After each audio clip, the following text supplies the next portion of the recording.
Good morning friends, welcome back to my YouTube channel study with सौर में आपका स्वागत है। आज के चैप्टर हमारा गुणन गति। गुणन गति इस चैप्टर में हम पढ़ेंगे कि गुणन गति क्या क्या डिस्क्रिप्शंस हैं, कैसे थ्योरी है, क्या क्या होता है, इसमें अच्छे से समझेंगे। ठीक है, सबसे पहले बात करते हैं कि गुणन गति होती क्या है। गुणन गति होती क्या है?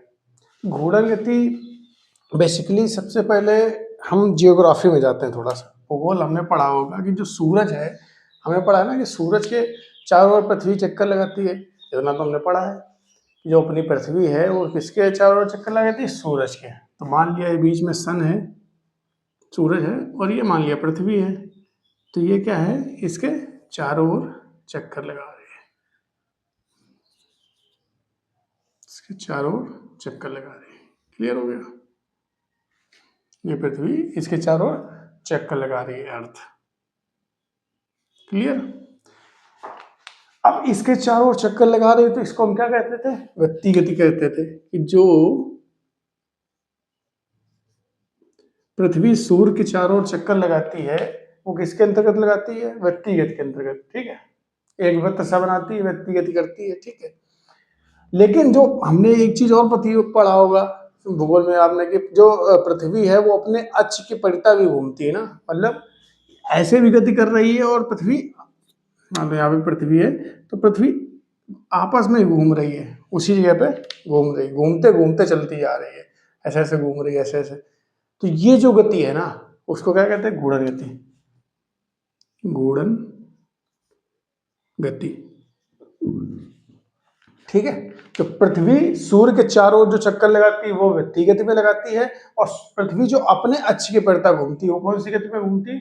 गुणन गति में। समझ में आया? अभी नहीं समझ में आया होगा तो दूसरा एग्जांपल देखते हैं। जैसे घर का पंखा। घर का पंखा देखा है? पंखे में क्या होता है? ऐसे ब्लेड्स लगे होते हैं। एक ये हो गया, मान लो एक ये हो गया, एक ये हो गया, ठीक है, और एक ये हो गया। ठीक है, तो पंखा क्या ऐसे ऐसे घूमता है और ये एक पॉइंट हो जाता है, इसको अक्ष बोल देते हैं। गुणन अक्ष। गुणन अक्ष इसी के परिता घूमता रहता है चारों ओर चारों ओर चारों ओर। इस गति को क्या बोलेंगे हम लोग? गुणन गति कर देंगे। एक मतलब अक्ष के परिता, गुणन अक्ष के परिता लगातार गति करता है, उसको हम क्या बोलते हैं? गुणन गति बोलते हैं। अब गुणन गति और वृत्तीय गति में अंतर क्या होगा? बेसिकली सबसे पहले अक्ष की बात करते हैं। अक्ष, अब ये देखो सूरज के चारों ओर पृथ्वी चक्कर लगा रही वृत्तीय गति में। ठीक है, तो इसका जो अक्ष है वो कहाँ पर है? यानी कि जहां से ये घूम रही है एक प्रकार से, वो कहाँ पे है? सूरज में है ना, यहाँ पे है ना, मतलब इससे इसके पास में नहीं है। लेकिन जो घूर्णन गति होती है उसमें अक्ष क्या होता है? इसमें ही निहित होता है। तो घूर्णन अक्ष में पिंड में होता है, पिंड के अंदर। घूर्णन गति में जो आपका अक्ष होता है, ये जिसके परिता पिंड गति कर रहा होता है वो कहाँ होता है? पिंड के अंदर होता है। और वृत्तीय गति में क्या होता है? पिंड के बाहर होता है, पिंड के बाहर। अब दोनों का मतलब मैं समझाता हूँ। मान लो मैंने एक रस्सी ली, यहाँ पे एक पत्थर बांध दिया, यहाँ पे रस्सी, यहाँ पे मैंने ये अपना हाथ लिया, हाथ से मैं ऐसे ऐसे घुमा रहा हूँ। जस्ट समझो, ऐसे पकड़ के मैं हाथ से घुमा रहा हूँ। अब मैं हाथ से घुमा रहा हूँ तो उसका जो अक्ष है, ये जो बिंदु है जिसके परिता घूम रहा है वो कहाँ पे? यहाँ पे। लेकिन वस्तु कहाँ है? यहाँ।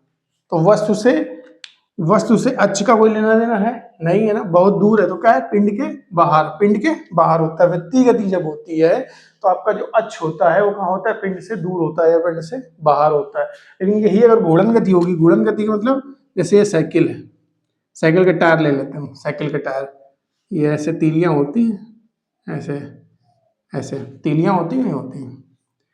तो टायर कैसे घूमता है? ऐसे घूमता है। किसके परिता घूम रहा है? अक्ष के परिता, इस बिंदु पे पड़ता है। और ये जो बिंदु है, ये जो बिंदु है वो टायर या रिम के अंदर ही तो है। समझ आया?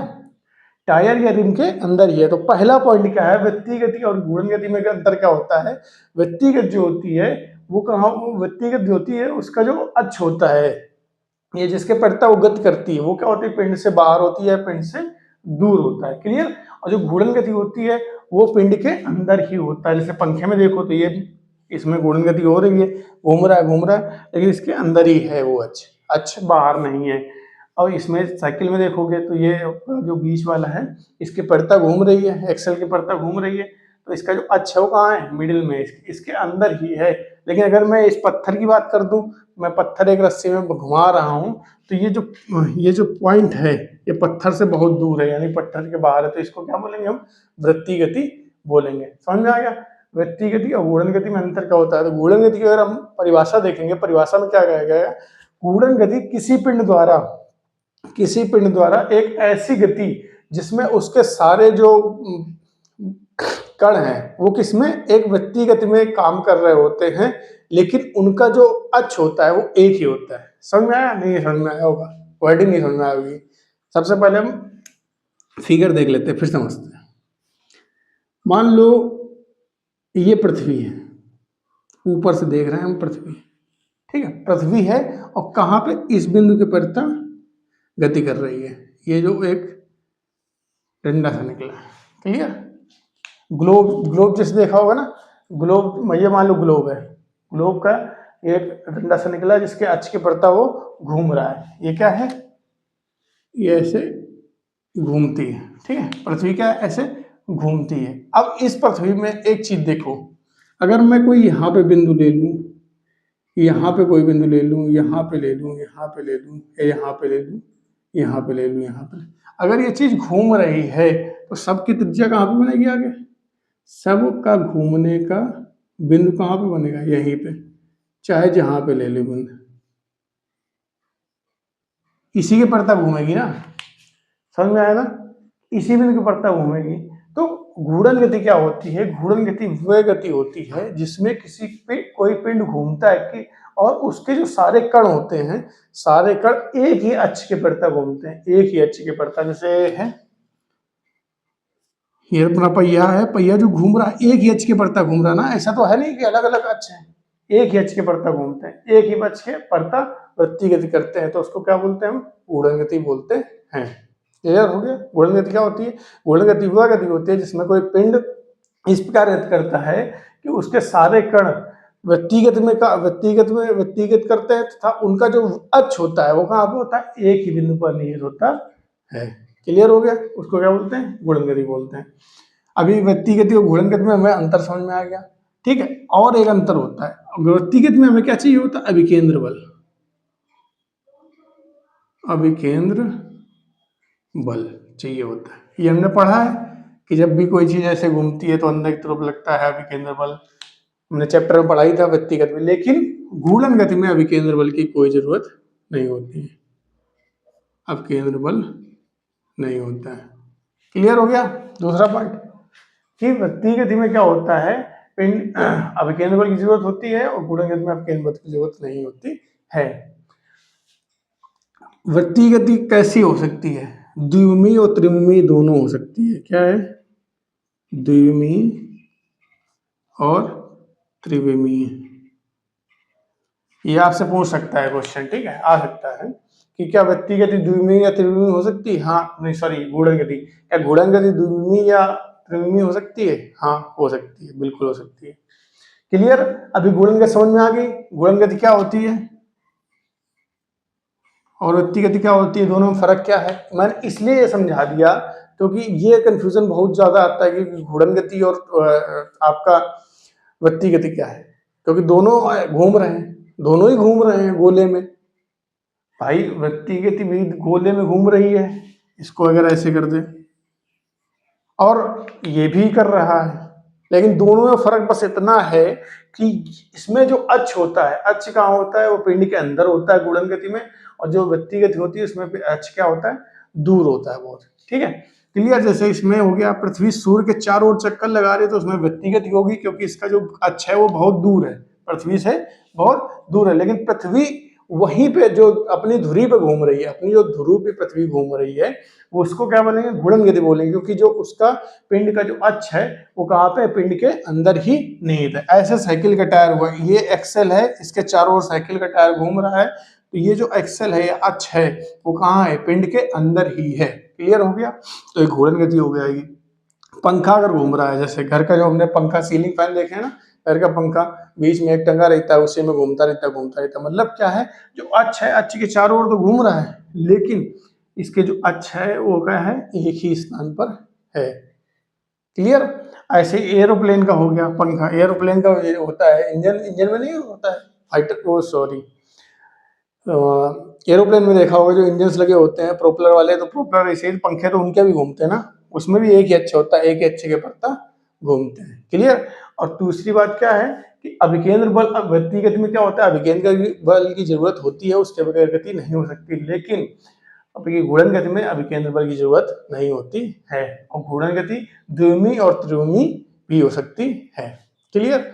अब एक चीज और दिमाग में आनी चाहिए कि हमने जब परिभाषा पढ़ी तो घूर्णन गति की परिभाषा में क्या बोला गया कि घूर्णन गति यदि एक पिंड किसी अक्ष के परिता गति कर रहा होता है और उसके सारे कण एक वृत्तीय गति कर रहे होते हैं, मतलब घूर्णन के अंदर भी वृत्तीय गति है, घूर्णन के अंदर भी क्या वृत्तीय गति है, अभी समझाता हूं कैसे।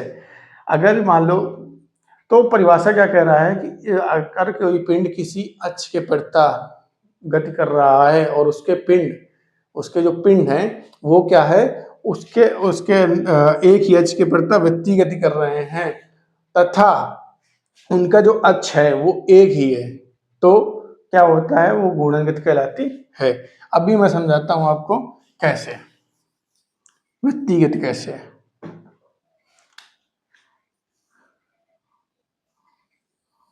ठीक है, ये मैंने एक फिगर बना लिया, एक डिस्क, ठीक है, इससे ऐसे निकला है, ठीक है।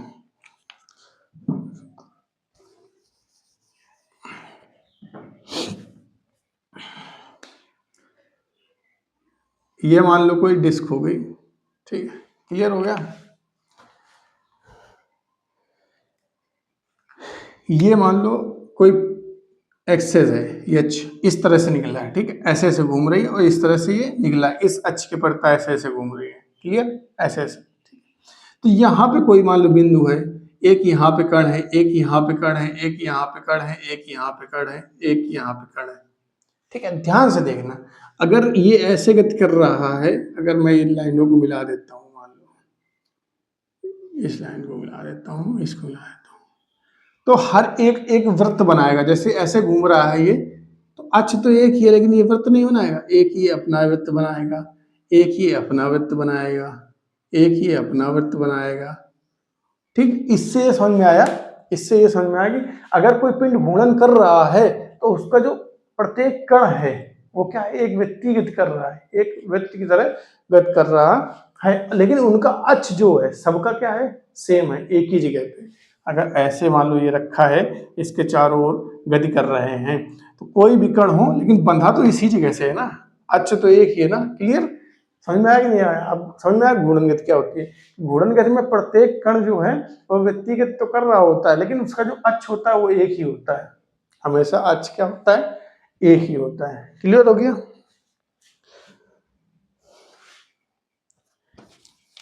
अब मेरे हिसाब से वृत्तीय गति और घूर्णन गति में आपको अंतर समझ में आ गया होगा कि वृत्तीय गति क्या होती है और घूर्णन गति क्या होती है।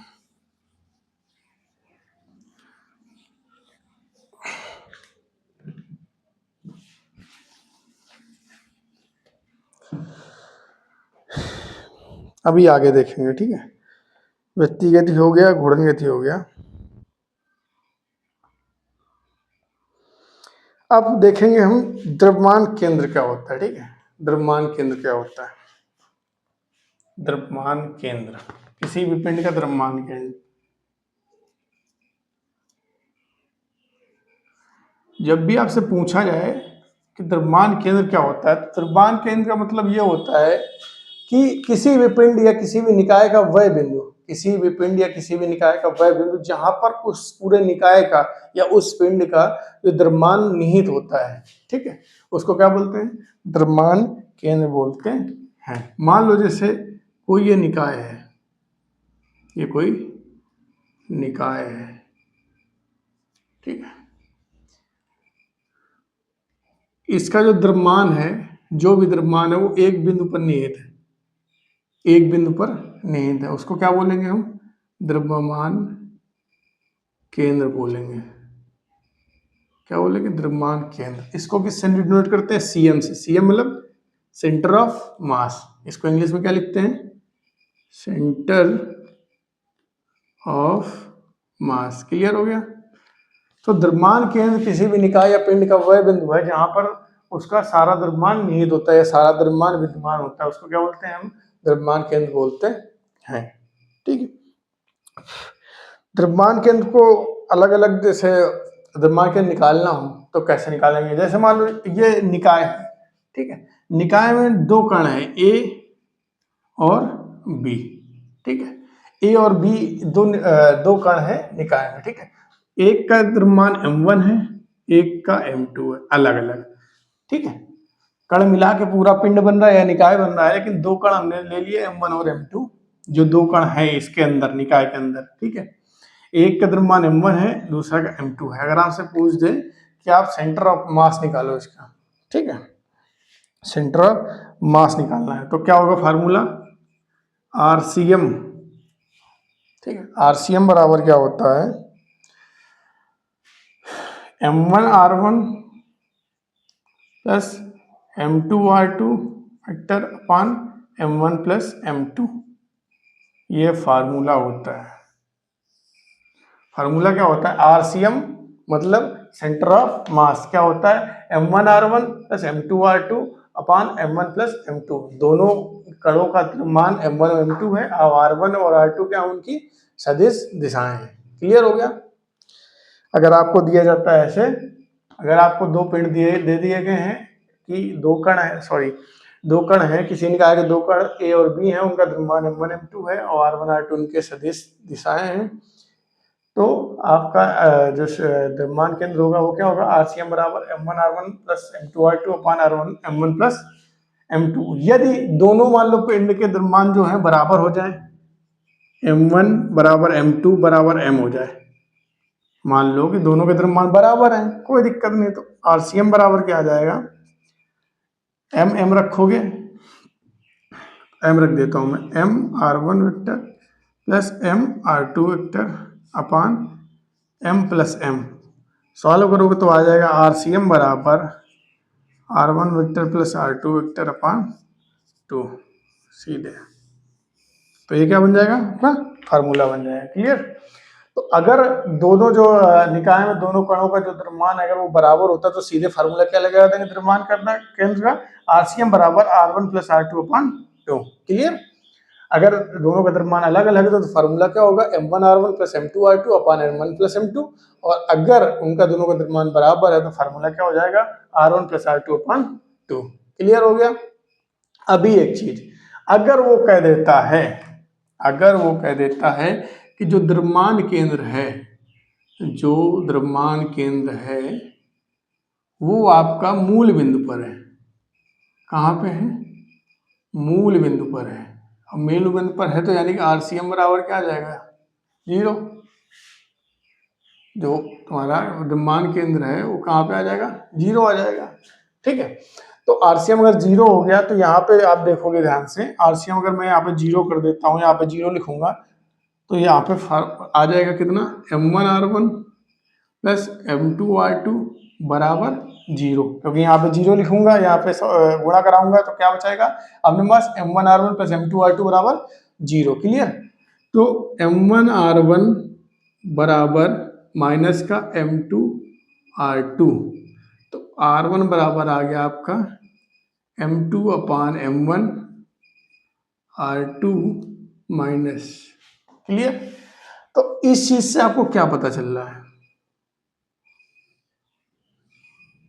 इस चीज से आपको क्या पता चल रहा है? अगर द्रव्यमान केंद्र मूल बिंदु पर है, अगर द्रव्यमान केंद्र क्या है? मूल बिंदु पर है, तो सीधे फार्मूला क्या लगा सकते हो आप? r1 बराबर माइनस का m2 अपान m1 r2। क्लियर? ठीक है। याद करने का तरीका ये शायद थोड़ा सा आपको ना याद रहे तो आपको सीधे क्या याद रखना है? m1r1 बराबर माइनस का m2 r2। इससे माइनस से ये पता चलता है कि हमेशा क्या है, दोनों पिंड अगर मूल बिंदु पर केंद्र, अगर दो कण है किसी निकाय में और उसका जो द्रव्यमान केंद्र है वो अगर कहाँ पे है? मूल बिंदु पर है तो जो दोनों कण होंगे एक दूसरे के विपरीत होंगे। माइनस क्या दिखाता है? विपरीत। कि एक अगर एक्स अक्ष में है तो एक माइनस एक्स में होगा, एक अगर बाएं ओर है तो एक दाएं ओर होगा हमेशा। क्लियर? माइनस तो आपको क्या दिखाता है? माइनस ये दिखा देता है कि दोनों एक दूसरे के विपरीत होंगे। क्लियर? ठीक है। अब एक चीज यहाँ से ध्यान से समझेंगे हम। ठीक है, ध्यान से समझो। कल इसको देखते हुए ये समझो कि अगर मान लो M2 ज्यादा है M1 से, M2 अगर M1 से ज्यादा होगा, मान लो ये बड़ा है, ठीक है, M2 अगर ज्यादा है M1 कम है, तो R1 की वैल्यू क्या आ जाएगी? ज्यादा आएगी ना। ठीक है, R1 की वैल्यू क्या आ जाएगी? ज्यादा आएगी। क्लियर? और R2 की वैल्यू क्या आएगी? कम आएगी। इससे ये पता चलता है क्या कि जो भारी जो कण होता है, भारी कण होता है, वो द्रव्यमान केंद्र या सेंटर ऑफ मास CM के पास होता है। ठीक है, आपसे अगर क्वेश्चन पूछा जाए कि अगर दो पिंड दिए गए हैं, आपको एक भारी दिया गया है, एक हल्का दिया गया है, ठीक है, दो पिंड है, एक भारी एक हल्का है, और जो उसका द्रव्यमान केंद्र है वो कहाँ है? मूल बिंदु पर। अगर ऐसे क्वेश्चन आ जाता है तो कौन सा द्रव्यमान केंद्र के ज्यादा पास होगा? तो हमें क्या है, सीधे ये देखना कि भारी जो कण होता है वो हमेशा द्रव्यमान केंद्र के ज्यादा पास में होता है, क्योंकि अगर M2 ज्यादा है, मान लो यहाँ पे M2 ज्यादा है M1 कम है, तो R1 की वैल्यू क्या आएगी? ज्यादा आएगी। R1 मतलब पहले वाले की दूरी, पहले वाले की दूरी ज्यादा है द्रव्यमान केंद्र से, तो दूरी ज्यादा होगी किसकी? हल्के वाले की। हल्का वाला हमेशा क्या है? द्रव्यमान केंद्र से ज्यादा दूर होगा, और जो भारी कण होगा वो द्रव्यमान केंद्र के ज्यादा पास में होगा। यही सब की पॉइंट है। अच्छे से थ्योरी समझोगे ना तो यही सब क्वेश्चन आते हैं। फिर बाद में परेशान होता है लड़का कि यार पता नहीं कहाँ से पूछ देते हैं, कैसे क्वेश्चन पूछते हैं। ठीक है, थ्योरी ध्यान से समझोगे ना, कॉन्सेप्ट समझोगे तो सब समझ में आएगा। ठीक है, तो भारी कण जो होता है वो द्रव्यमान केंद्र के पास होता है, और जो हल्का कण होता है वो द्रव्यमान केंद्र से दूर होता है। क्लियर हो गया? ठीक है। अब हम बात करते हैं, अगर मान लो कोई ये A है, अभी तो इसको दूरी में बताया था, अगर दूरी में न दे के आपको किस में दे देता है? निर्देशांक में। A जो है वो कहाँ पे रखा है? x1 y1 पे, और जो B है, जो B कण है वो कहाँ पे रखा है x2 y2 पे। ठीक है, अगर आपसे ये दे दिया जाता है कि A जो कण है वो A के निर्देशांक x1 y1 है और B के निर्देशांक x2 y2 है, तो जो उसका द्रव्यमान केंद्र होगा उसके तो आप निर्देशांक बताओ। तो उसके लिए फार्मूला क्या होगा? xCM बराबर होता है आपका m1 x1 plus m2 x2 अपान m1 plus m2। Clear? YCM बराबर क्या आ जाएगा? YCM बराबर m1 y1 plus m2 y2 अपान m1 प्लस m2। तो द्रव्यमान केंद्र के निर्देशांक, द्रव्यमान केंद्र के निर्देशांक, द्रव्यमान केंद्र के निर्देशांक क्या होंगे?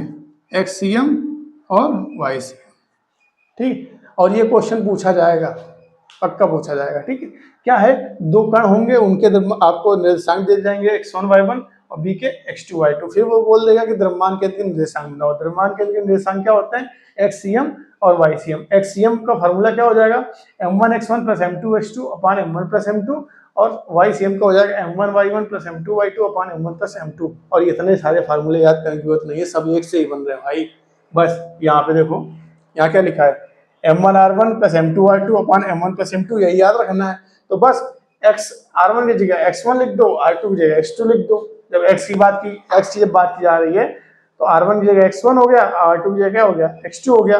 ऐसे ही r1 की जगह y1 हो गया, y2 की जगह हो गया y2 हो गया। फार्मूला बन गया xCM बराबर m1 x1 plus m2 x2 अपान m1 प्लस m2, और YCM बराबर आ गया m1 y1 plus m2 y2 अपान m1 प्लस m2 हो गया। क्लियर? द्रव्यमान केंद्र के निर्देशांक हो गए। अभी द्रव्यमान केंद्र समझ में आ गया कि नहीं आ गया? दोबारा रिवीजन करा देता हूँ। द्रव्यमान केंद्र वह किसी भी निकाय का वह बिंदु होता है जिसमें उसका जो द्रव्यमान है वो निहित होता है, जो उसका द्रव्यमान है वो निहित होता है। अगर द्रव्यमान दो बिंदु आपको दिए गए हैं A और B, उनके द्रव्यमान m1 और m2 हैं, अलग अलग हैं, और आपसे द्रव्यमान केंद्र पूछा गया है, तो फार्मूला क्या होता है? RCM बराबर m1 r1 plus m2 r2 अपान m1 प्लस m2, ये फार्मूला होता है। अगर दोनों को आपके दोनों के अगर द्रव्यमान बराबर है, मान लो कि उसने बोल दिया कि जो दोनों कण हैं ए और बी, उसके दोनों के द्रव्यमान क्या है, बराबर है, कोई दिक्कत नहीं। बराबर में हम क्या लिख दें, m1 बराबर m2 बराबर m के। जैसे ही m लेंगे इसमें रखेंगे तो फार्मूला क्या आ जाएगा, RCM बराबर R1 plus R2 upon 2। Clear, formula क्या बन जाएगा, RCM बराबर R1 plus R2 upon 2। Clear हो गया। अब हम आगे चलते हैं। आगे तीसरी बात क्या कही थी, ये हो गई पहली बात जब नॉर्मल था। दूसरी बात उसने कह दी कि जब m1 बराबर m2 बराबर m है, मतलब दोनों के द्रव्यमान क्या है, बराबर है, तो फार्मूला क्या हो जाएगा, RCM बराबर R1 प्लस R2 अपॉन 2। तीसरी बात उसने कह दी भाई साहब कि द्रव्यमान केंद्र जो है उसका कहाँ पे है, मूल बिंदु पर है। जो द्रव्यमान केंद्र है वो मूल बिंदु पर है, यानी कि RCM बराबर क्या हो जाएगा, 0। अगर ये 0 हो गया तो हमने कुछ किया नहीं अलग, बस ये फार्मूला याद रखो भाई साहब। अगर द्रव्यमान केंद्र आपका मूल बिंदु पर है तो RCM क्या होगा, 0, तो हमने यहाँ पर रख दिया 0। 0 से इधर का गुणा होगा तो ये 0 हो जाएगा, तो आप बचेगा क्या, m1r1 प्लस m2r2 बराबर 0 के। वही लिख दिया है भाई, m1r1 प्लस m2r2 बराबर 0 के। तो m1r1 बराबर क्या हो जाएगा, m2r2। अब इस चीज एक चीज और दूसरी माइनस से हमें क्या पता चला था कि अगर द्रव्यमान केंद्र मूल बिंदु पर है तो उनके जो दो कण हैं वो हमेशा विपरीत दिशा में होंगे। एक कहाँ होगा आपका, बाईं ओर होगा, तो दूसरा दाईं ओर होता है। क्लियर, माइनस ये बताता है। हमने फार्मूला लगा दिया, R1 बराबर माइनस का m2 upon m1 R2। Clear हो गया। तो इस फार्मूला से हमें यह पता चला कि जो भारी कण होता है वो द्रव्यमान केंद्र के पास होता है, और जो हल्का कण होता है वो कहाँ होता है, द्रव्यमान केंद्र से दूर होता है। ये लाइन हमेशा याद रखना कि अगर द्रव्यमान केंद्र, उसका जो द्रव्यमान केंद्र है या सेंटर ऑफ मास है वो अगर मूल बिंदु पर है तो उसका जो भारी, उससे जो भारी कण की दूरी हो, भारी कण जो होगा वो द्रव्यमान केंद्र के ज्यादा पास होगा, और जो हल्का कण होता है वो द्रव्यमान केंद्र से ज्यादा दूर होता है। क्लियर हो गया। अब हमें चौथा पॉइंट क्या है, चौथा पॉइंट उसने ये बोल दिया कि भाई कोई दिक्कत नहीं है, अभी तक तो हम दूरी दे रहे थे, अब दूरी नहीं देंगे, हम निर्देशांक दे देंगे। ए और बी कहीं पे हैं, निर्देशांक दे दिया x1 y1, और बी के दे दिया हमने x2 y2। और पता करके दिखाओ कि द्रव्यमान केंद्र के निर्देशांक क्या होंगे, द्रव्यमान केंद्र के निर्देशांक क्या होंगे। तो द्रव्यमान केंद्र के निर्देशांक क्या होते हैं, एक्सीएम और वाईसीएम होते हैं। अब एक्सीएम निकालने के लिए ज्यादा कुछ नहीं है, सेम वही फार्मूले पे जाना है, बस R1 की जगह x1 लिख देना है और R2 की जगह x2 लिख देना है। जब x निकाल रहे हो तो दोनों x लिखो, x1 और x2 लिखो, और जब y का निकाल रहे हो तो y1 और y2 लिखो। m1 m2 द्रव्यमान है, सेम ये फार्मूला है दोनों, अगर ध्यान से देखोगे तो। बस R1 की जगह x1 है, R2 की जगह x2 है, R1 की जगह y1 है और R2 की जगह y2 है। क्लियर, एक्सीएम और वाईसीएम का निकाल के हम रख लेंगे कि नहीं, द्रव्यमान केंद्र के निर्देशांक क्या होते हैं, एक्सीएम और वाईसीएम। मेरे हिसाब से द्रव्यमान केंद्र क्लियर हो गया होगा इतने में, ठीक है।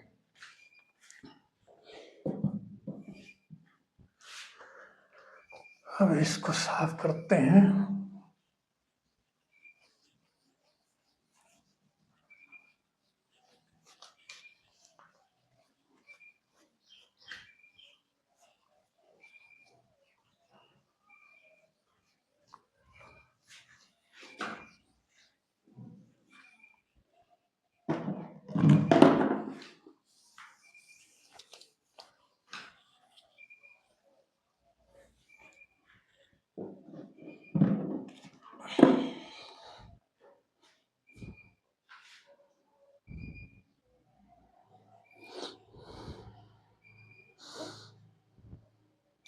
ठीक है,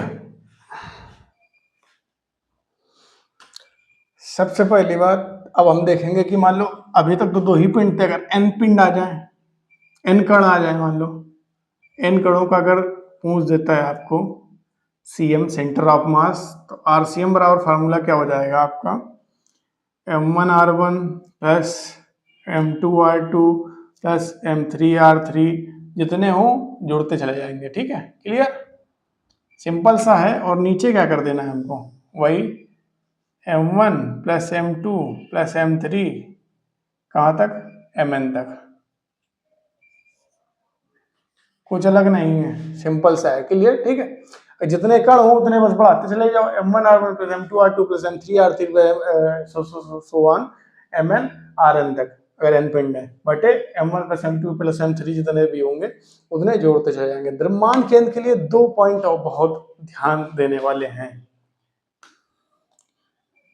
आपसे ये क्वेश्चन में पूछेगा जरूर कि द्रव्यमान केंद्र कहाँ पे होता है। द्रव्यमान केंद्र कहाँ पे होता है, अंदर होता है या बाहर होता है? ठीक है, अंदर होता है या बाहर होता है। आपसे अगर पूछा जाए द्रव्यमान केंद्र कहाँ पे होता है तो आप ऑप्शन किस में लगाओगे, अंदर या बाहर? सोचो किसमें। किसी भी निकाय का द्रव्यमान केंद्र अंदर और बाहर दोनों हो सकता है, ध्यान से। उसमें ये मत लगा देना कि अंदर ही होगा द्रव्यमान केंद्र। ठीक है, क्या होता है द्रव्यमान केंद्र, जो किसी भी निकाय का द्रव्यमान केंद्र अंदर या बाहर दोनों जगह पे हो सकता है। और दूसरा पॉइंट ये होता है कि यह जरूरी नहीं है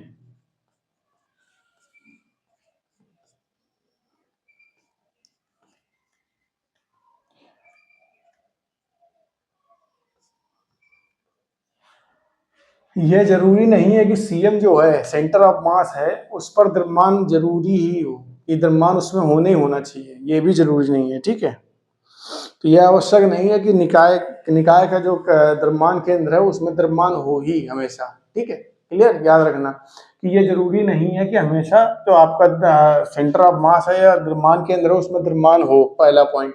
दूसरा पॉइंट क्या है, द्रव्यमान केंद्र कहीं भी हो सकता है, अंदर भी हो सकता है, बाहर भी हो सकता है। क्लियर, ये 2 पॉइंट हो गए। इतना तो समझ में आ गया होगा ना। अब हम आगे पढ़ेंगे दृढ़ पिंड। ठीक है, दृढ़ पिंड क्या होता है? दृढ़ पिंड,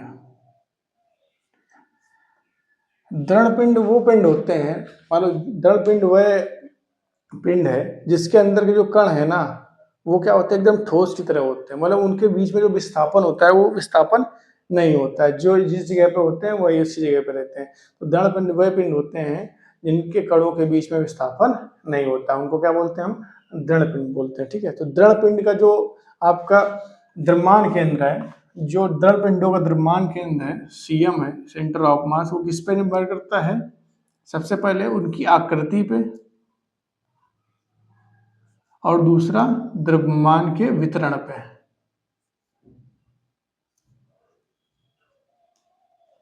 ठीक है, आपसे क्वेश्चन पूछा जा सकता है कि जो द्रव पिंड है उनका जो द्रव्यमान केंद्र होता है या सेंटर ऑफ मास होता है वो किन पे निर्भर करता है? 2 चीजों पर निर्भर करता है। किस पे? आकृति पे। आकृति के द्रव पिंड का मतलब गोला है कि बेलन है कि आपका शंकु है, ठोस टाइप का किस हिसाब का बर्तन है, डिस्क है, क्या है।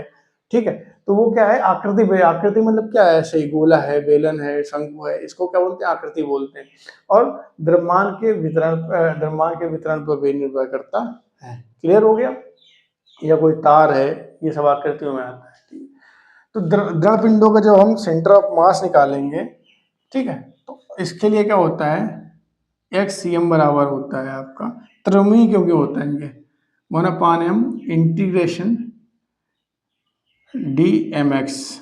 क्लियर, वाई सी एम बराबर हो जाता है आपका 1/m integration D M Y, और जेड सी एम बराबर हो जाता है 1/m D M Z. Clear हो गया, क्योंकि ये त्रिविमी होती है। ठीक है, त्रिविमी होती है तो एक्स सी एम बराबर हो जाता है 1/m D integration D M X, Y C M बराबर 1/m integration D M Y, और जेड सी एम बराबर 1/m integration D M Z. Clear हो गया। और अगर द्रव्यमान केंद्र आपका कहाँ पे हो, मूल बिंदु पर, जैसे अब क्या हो जाएगा, जैसे ये निकालेंगे तो द्रव्यमान केंद्र क्या हो जाएगा, द्रव्यमान केंद्र, दृढ़ पिंड का द्रव्यमान केंद्र क्या हो जाएगा आपका, X C M, Y C M और जेड सी एम। इसको बस निकाल के रख देना है। क्लियर हो गया। और अगर द्रव पिंड का जो द्रव्यमान केंद्र है वो कहाँ पे है, मूल बिंदु पर है। कहाँ पे आपका भाई, मूल बिंदु पर है। तो मूल बिंदु पर होता है तो हमने क्या पढ़ा था, ये सब क्या हो जाते हैं, जीरो हो जाते हैं ना, पहले भी पढ़ रखा है, जीरो हो जाएंगे। तो यानी कि आपका integration D M X integration D M Y बराबर इंटीग्रेशन dmz, ये क्या हो जाएगा आपका 0 हो जाता है। क्लियर हो गया? क्योंकि यहाँ पे जैसे जैसे 0 लिखोगे तो यहाँ पे m का गुणा हो जाएगा, सब क्या हो जाएंगे 0 हो जाएंगे, तो ये याद रखना। क्लियर? अब आते हैं द्रव्यमान केंद्र की गति पर। ठीक है, द्रव्यमान केंद्र की गति, अब मान लो जैसे ठोस पिंड है या कोई निकाय है तो गति भी तो करेगा। अगर वो गति कर रहा है तो द्रव्यमान केंद्र की गति कैसे निकालेंगे? ठीक है, सिंपल सा है, ज्यादा कुछ नहीं है। जैसे मान लो ये कोई पिंड है या निकाय है, ठीक, इसमें ए कण है और बी कण है और ये गति कर रहा है। ध्यान से समझना, ये गति कर रहा है। कोई चीज मान लो गति कर रही है, वहां कोई पत्थर है, पत्थर मैंने लुढ़काया, पत्थर गति कर रहा है, लेकिन उसमें जो दोनों कण हैं वो भी गति करेंगे ना। ठीक है, तो हमने देखा कि ए का जो द्रव्यमान है वो कितना है, m1 है, और वेग क्या है, v1 है इसका। बी का क्या है, द्रव्यमान m2 है और वेग कितना है, v2 है। m2 है और वेग क्या है, v2 है। तो हम अगर बोल दें कि इस निकाय का जो द्रव्यमान केंद्र है उसका वेग क्या होगा, अगर गति कर रहा है तो उसके द्रव्यमान का द्रव्यमान केंद्र का वेग क्या होगा, अगर हमसे ये पूछ दे तो हम क्या करेंगे, फार्मूला क्या लगाएंगे, VCM। VCM क्या होता है, V मतलब वेग, CM मतलब सेंटर ऑफ मास, इसके द्रव्यमान केंद्र का वेग। फार्मूला क्या हो जाएगा, m1 v1 plus m2 v2 अपान m1 प्लस m2।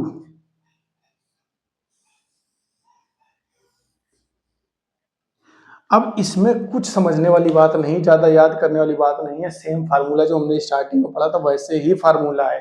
वेग पूछा है तो यहाँ पे v आ गया। अब यही तुरंत पूछ दे कि ये क्या हो गया, द्रव्यमान केंद्र का वेग।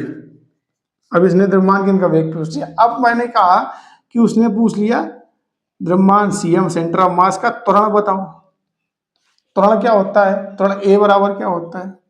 अब मान लिया इसमें क्या है, इसका त्वरण कितना था, A1 था, इसका त्वरण क्या था, A2 था। A का त्वरण क्या था, A1 था, और B का त्वरण क्या था, A2 था। तो फार्मूला क्या हो जाएगा, ACM बराबर सिंपल सा M1A1 प्लस M2A2 अपान M1 प्लस M2। बताओ, इसमें कुछ कठिन है?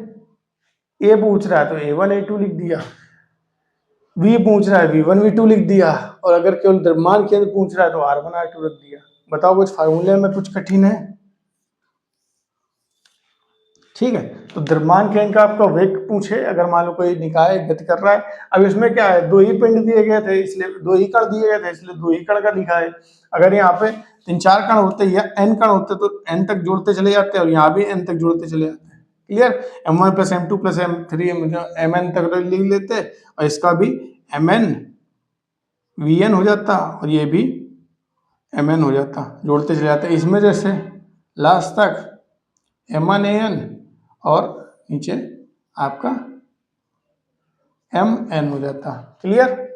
जितने भी कण दिए गए हुए बस उनका गुणा करते जाओ और जोड़ते चले जाओ।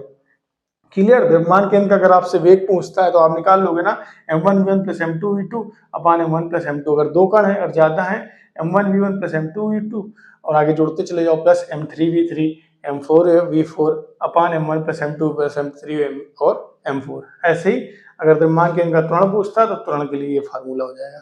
क्लियर हो गया?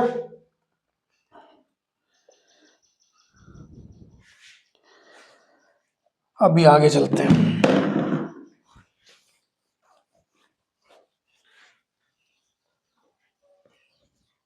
अभी आगे और मजा आएगी। अभी तो हम केवल द्रव्यमान केंद्र की बात कर रहे हैं, अभी घूर्णन गति के मेन सिस्टम पे तो आया नहीं है। वो तो बस बेसिक की बात की थी कि घूर्णन गति क्या होती है, कैसे क्या होता है, वृत्तीय गति से घूर्णन गति क्या क्यों अलग है। ठीक है, बस उतनी सी बात समझाई थी। अभी तो पूरा समझना बाकी है, अभी और मजा आएगी।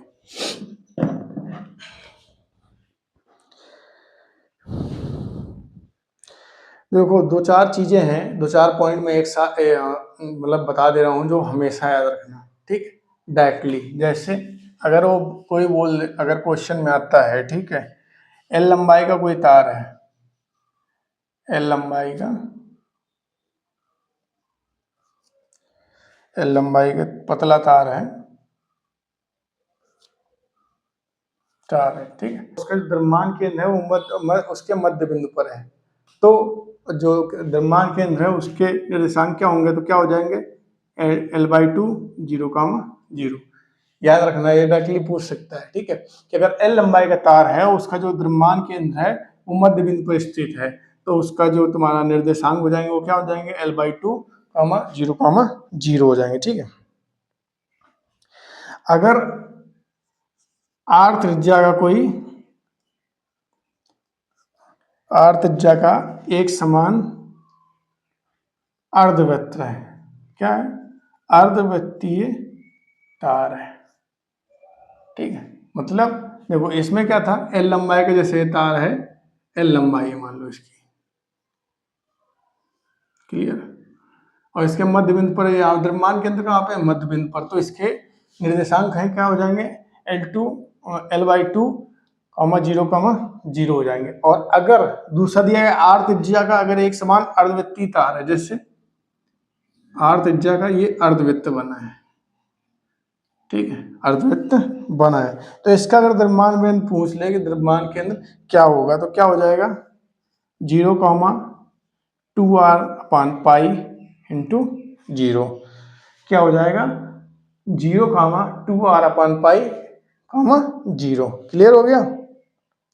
अब यही एक समान अगर प्लेट हो, अभी क्या था ये वृत्ताकार तार था केवल, ठीक है, अब क्या एक प्लेट हो, मतलब ये क्या हो गया खोखली तो हो गया एक प्रकार से, जैसे बस तार ही तो है, ये बीच में तो खोखला है ना। और यहीं पे अगर अर्धवृत्तीय डिस्क हो, ये भरी हुई है डिस्क, मतलब प्लेट, जैसे पूरी गोल प्लेट हो और हम आधी काट दें उसको, अगर R त्रिज्या की एक डिस्क है, डिस्क, ठीक है, R त्रिज्या की क्या है, अगर डिस्क है, अगर उसका द्रव्यमान केंद्र पूछ लिया आपसे, तो क्या होगा 0, 4r/3π, 0, ठीक है। ये डायरेक्टली याद करने वाले पॉइंट है, ठीक है, इसलिए मैं लिखा दे रहा हूँ डायरेक्टली कि अगर एक R त्रिज्या का एक समान वृत्तीय तार है, केवल यहाँ पर तार है, तार को हमने ऐसे किया और ऐसे मोड़ दिया, केवल तार है, तो यहाँ पे खोखलापन है, तो उसके लिए द्रव्यमान केंद्र क्या हो जाएगा 0, 2r/π और 0। अगर R त्रिज्या का डिस्क है, डिस्क मतलब प्लेट को समझो, प्लेट जैसे होती है ना अपने घरों पे, उसको बीच से काट दिया है, तो ये ठोस है, ठोस आधी ठोस, अगर ठोस है तो उसके लिए क्या हो जाएगा द्रव्यमान केंद्र 0, 2r/3π, 0। और अगर चौथा पॉइंट कह रहा है R त्रिज्या का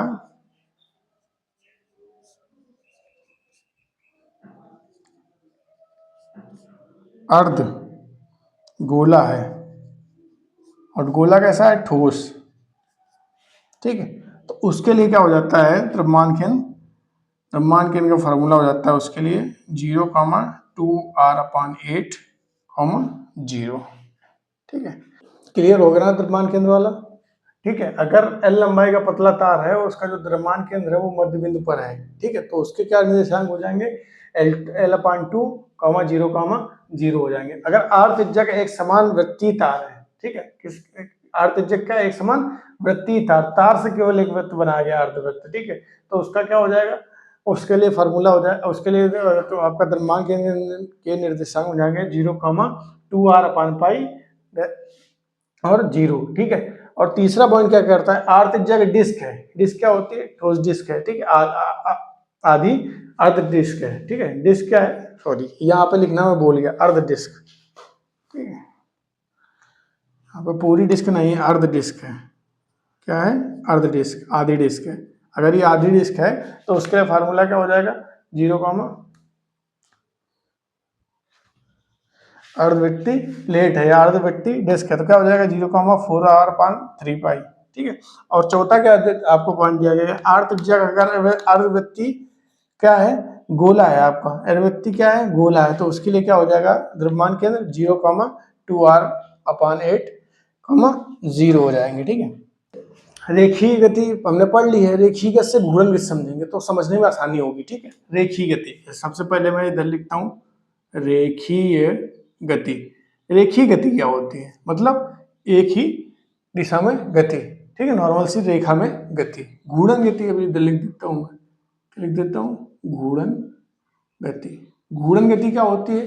घूर्णन गति मान लो ये अक्ष है, इसके परता कोई गति हो रही है, क्लियर? ये अक्ष है, इसके परता क्या हो रही है? गति हो रही है, क्लियर? सबसे पहला दोनों में बिंदु, दोनों में क्या आता है शब्द, क्या आता है? विस्थापन। इसमें विस्थापन होता है, विस्थापन को इससे डोनेट करते हैं हम, एस से डोनेट करते हैं। विस्थापन क्या होता है?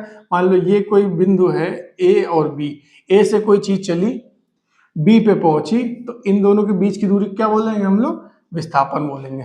क्लियर हो गया? यही तो होता था रेखीय गति में कि कोई वस्तु है या कोई व्यक्ति है, ए बिंदु से चलना प्रारंभ करता है और बी पे पहुंच जाता है, तो उसके उनके बीच के विस्थापन क्या होगा? ए और बी के बीच की दूरी, अगर रेखीय गति है।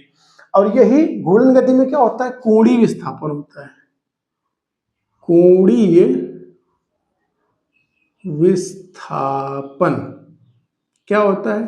कोणीय विस्थापन। अब कोणीय विस्थापन को समझने के लिए इस फिगर में आते हैं। मान लो कोई बिंदु है ए, यहाँ पे है, ये कोई बिंदु है ए पे, ठीक है, एक कण है जो ए पे है, ठीक है, और ये चक्कर लगा रहा है, ठीक है। चक्कर लगाने के बाद ये क्या है? थोड़ी देर बाद कहाँ पहुंच गया? बी बिंदु पे पहुंच गया। घूर्णन गति में तो ऐसे होता है ना, इसी अक्ष के वर्ता चारों ओर चक्कर लगाते रहेंगे। तो अगर कोई कण कुछ देर पहले ए पे था, थोड़ी देर बाद कहाँ पे पहुंच गया? बी पे पहुंच गया, तो इनके बीच में क्या हुआ है? एंगल बदला ना। मान लो यहाँ पे एंगल जो था, यहाँ पे इसको ऐसे, इसको ऐसे समझो, ये जैसे ए था, यहाँ पे थीटा कितना था? 0 डिग्री था, और अभी कहाँ पे पहुंच गया? ये यहाँ पे बी पे पहुंच गया जाके। यहाँ थीटा कितना हो गया? 90 डिग्री हो गया, ठीक है। कोई कण था पहले ए बिंदु पे था, और फिर वो कहाँ पे पहुंच गया? कुछ देर बाद बी बिंदु पे पहुंच गया जाके घूर्णन गति में। तो उनका कोणीय विस्थापन कितना हुआ? कोणीय विस्थापन मतलब θ2 माइनस θ1, यही तो होता है। इतने में से घटा देंगे, ठीक है, तो 90 माइनस 0, दोनों का अंतर कितना है? 90, तो 90 डिग्री का हुआ। कोणीय विस्थापन कितना हुआ? 90 डिग्री का हुआ। अगर मान लो ये 30 होता, ये 60 होता, तो कोणीय विस्थापन कितना हो जाता? हम 60 में से 30 को घटा देते, कितना आ जाता? 30 आ जाता। समझ में आया? अब दोनों समझ में आया कि रेखीय विस्थापन में क्या होती है? दूरी होती है, और कोणीय विस्थापन में कोण का विस्थापन, शब्द से नहीं समझ में आ रहा है? कोण का विस्थापन, कोणीय विस्थापन और कोण का विस्थापन। पहले कोण कितना था? 0, और अब कितना विस्थापित हो गया? 90 हो गया, मतलब 90 बढ़ गया, तो 90। कोणीय विस्थापन कितना हो जाता है? 90। क्लियर हो गया कोणीय विस्थापन। अब एक चीज बताओ, थीटा बराबर हमने क्या पढ़ा है? चाप। कोण बराबर क्या होता है? चाप बटे त्रिज्या, यही होता है कि नहीं होता है? थीटा बराबर चाप बटे त्रिज्या, तो चाप बराबर क्या आ जाएगा? त्रिज्या कितनी होगी? r, और थीटा। और चाप को हम क्या लिख सकते हैं यहाँ पे? रेखीय विस्थापन टाइप नहीं लिख सकते हैं, ये रेखीय विस्थापन हुआ ना, ठीक है। रेखीय विस्थापन मतलब s, तो s बराबर r थीटा, ये संबंध आ गया। s बराबर क्या हो जाएगा? r theta. s मतलब रेखीय विस्थापन, एक प्रकार से जो रेखीय विस्थापन हुआ है वो s है। s बराबर कितना हो गया? r into theta. तो अब रेखीय विस्थापन और कोणीय विस्थापन में अगर आपसे संबंध पूछता है, रेखीय विस्थापन और कोणीय विस्थापन में संबंध क्या है? तो s बराबर क्या होता है? r थीटा होता है। क्लियर हो गया? अभी समझ में आ गया होगा मेरे हिसाब से कि कोणीय विस्थापन क्या होता है। कोण में विस्थापन, यहाँ पे विस्थापन इस टाइप का होता है, और रेखीय विस्थापन में इस टाइप से होता है। क्लियर हो गया? अब क्या होता है? अब आगे चलते हैं वेग पे। वेग क्या होता है? यहाँ पे वेग बराबर विस्थापन बटे समय, यही तो होता है, s/t। तो यहाँ पे क्या होगा? कोणीय वेग लिख देते हैं इसको भाई। क्या लिख देंगे हम?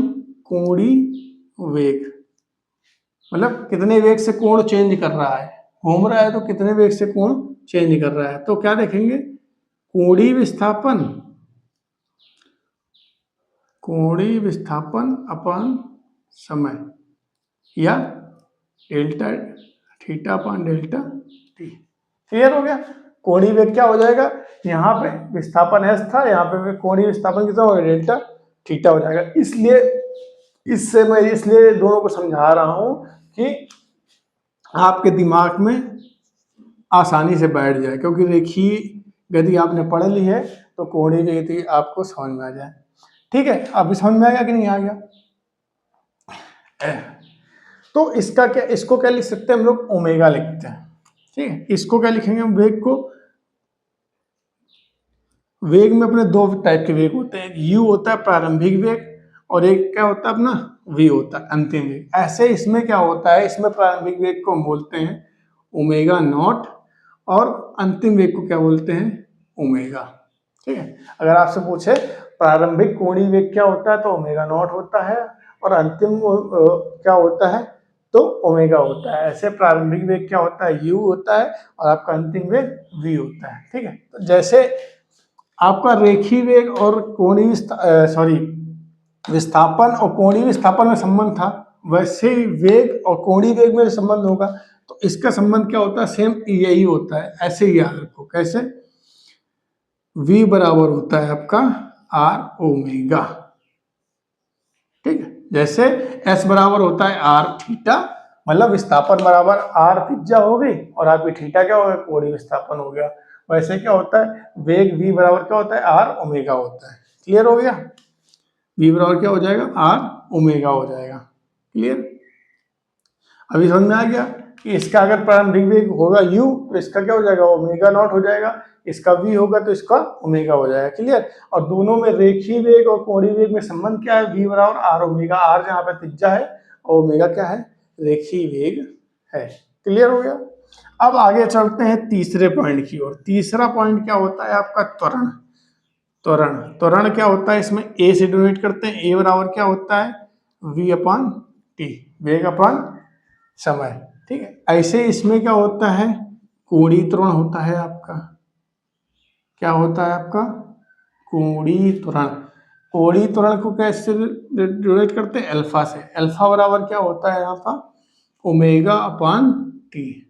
किससे डिनोट करते हैं हम लोग, ओमेगा अपान टी से। क्लियर हो गया, किससे नोट करेंगे, ओमेगा अपन टी। कोणीय त्वरण का फार्मूला होगा अल्फा बराबर ओमेगा अपन टी। अब क्या है, कोणीय त्वरण और रेखीय त्वरण में अगर संबंध बताना हो तो सेम संबंध हो जाएगा, ए बराबर आर डॉट अल्फा, ए बराबर आर डॉट अल्फा। क्लियर, समझ में आ गया कि नहीं आ गया। कुछ नहीं करना है, एक चीज याद रखो, कोणीय जो जितना भी कोणीय है, कोणीय विस्थापन हो, कोणीय वेग हो, कोणीय त्वरण हो, सब में केवल त्रिज्या का गुणा कर दो और बस रेखीय वो बन जाएगा। कोणीय विस्थापन को आपको सिंपल विस्थापन बनाना है, आर का गुणा कर दो, क्या बन जाएगा, सिंपल विस्थापन बन जाएगा। आपको कोणीय वेग है ओमेगा, ओमेगा को अगर v बनाना है, हमको रेखीय वेग बनाना है तो किसका गुणा करते हैं हम, आर का गुणा करते हैं त्रिज्या को, तो क्या बन जाएगा, रेखीय वेग बन जाएगा। कोणीय त्वरण आपका अल्फा है, अल्फा में क्या गुणा करते हैं हम, क्यों, त्रिज्या का गुणा करते हैं। त्रिज्या का गुणा कर देंगे तो क्या बन जाएगा, रेखीय त्वरण बन जाएगा। क्लियर, ये संबंध तीनों याद हो जाएंगे कि नहीं हो जाएंगे, सिंपल से संबंध है कि नहीं है। अब क्या है, जैसे इसमें गति के समीकरण होते हैं अपने रेखीय वाले में। रेखीय वाले में पहला संबंध क्या होता है, गति का समीकरण क्या होता है, गति का समीकरण क्या होता है, पहला v बराबर u प्लस ए टी, दूसरा होता है s बराबर you T plus half G T square, और तीसरा होता है वी स्क्वायर बराबर यू स्क्वायर प्लस का 2as। तीन गति के समीकरण है, तीनों से अब हम क्या है, गुणन गति के बनाएंगे तीनों समीकरण, गुणन गति के समीकरण, गुणन गति के समीकरण। कुछ नहीं करना है, बस समझना है, सेम उतार दो बस। v की जगह हम क्या लिख सकते हैं, इसका अगर अंतिम वेग v होता है तो इसमें अंतिम वेग क्या होता है, ओमेगा होता है भाई साहब। बस ओमेगा बराबर क्या था, इसमें u था, u क्या हो गया, प्रारंभिक वेग इसमें क्या है, ओमेगा नॉट होता है, प्लस at था, a की जगह क्या लिखेंगे हम यहाँ पे, क्योंकि इसमें त्वरण क्या होता है, अल्फा होता है, अल्फा इंटू टी, टी बदलता नहीं है। पहला बन गया सेम कि नहीं, याद करने की कोई जरूरत नहीं, केवल समझो। दूसरा क्या कहता है आपको, दूसरा एस क्या होता है, यहाँ पे विस्थापन होता है। अगर यहाँ पे रेखीय विस्थापन है तो यहाँ पे क्या होगा, कोणीय विस्थापन। थीटा बराबर क्या आ जाएगा, यूटी होता है। क्या होता है, यूटी। यू क्या मतलब omega naught, U T plus half G, A T square होता है, जी टी लिख दिया, ए टी स्क्वायर। ए है, ए मतलब यहाँ पे अल्फा, अल्फा टी स्क्वायर बन गया। दूसरा का ये बन गया भाई साहब। आगे तीसरे पे चलते हैं। तीसरे पे वी स्क्वायर बराबर you square plus two S होता है। वी की जगह लग दिया हमने ओमेगा स्क्वायर, और यू स्क्वायर की जगह ओमेगा नॉट का स्क्वायर प्लस का टू, ए की जगह लिख देना हमने अल्फा, और एस की जगह लिख दिया हमने थीटा। टू एस होता है, टू ए त्वरण यहाँ पे रेखीय त्वरण है तो यहाँ पे कोणीय त्वरण हो जाएगा। यहाँ पे एस विस्थापन है तो यहाँ पे थीटा हो जाएगा। अब ये ध्यान से देखो, क्या तीनों समीकरण ये याद है तो क्या ये याद नहीं हो जाएंगे? कुछ नहीं करना था, बस ये समझना है कि u जो होता है इसमें प्रारंभिक वेग जो होता है रेखीय वेग में, वही घूर्णन गति में क्या हो जाता है, ओमेगा नॉट हो जाता है प्रारंभिक। अंतिम वेग v होता है इसमें, तो अंतिम वेग इसमें क्या हो जाता है, ओमेगा हो जाता है।